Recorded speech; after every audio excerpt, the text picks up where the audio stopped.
Tiens donc, Tesla fait marche arrière par rapport au Cybertruck. Je pense qu'ils se sont pris une sale pub là.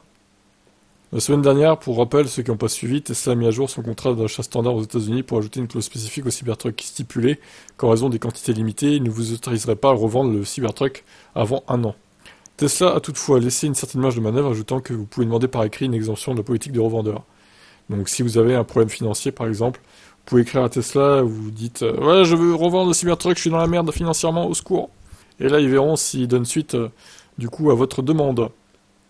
Montrant qu'il prenait cette clause au sérieux, Tesla a dit qu'il vous poursuivrait en justice pour 50 000 dollars ou plus si vous vendiez avec un bénéfice énorme le Cybertruck.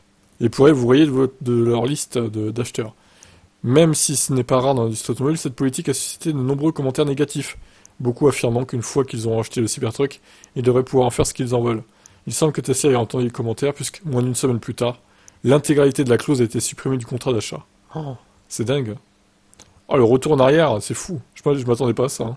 Les premières livraisons étant encore dans plus de 2 semaines, il est tout à fait possible que cette clause revienne, soit sous sa forme originale, soit légèrement modifiée. Bah, s'il la supprime, elle va pas revenir sur la même forme. Alors, au pire, elle serait modifiée, oui, peut-être. Mais pour l'instant, en tout cas, ils l'ont supprimée. Nous savons déjà qu'il y a une tonne de demandes et que les premiers acheteurs pourront facilement profiter de la vente de leur Cybertruck. Il ne serait donc pas impensable que Tesla mette en œuvre au moins une sorte de politique interdisant ou limitant ce que vous pouvez faire après la livraison.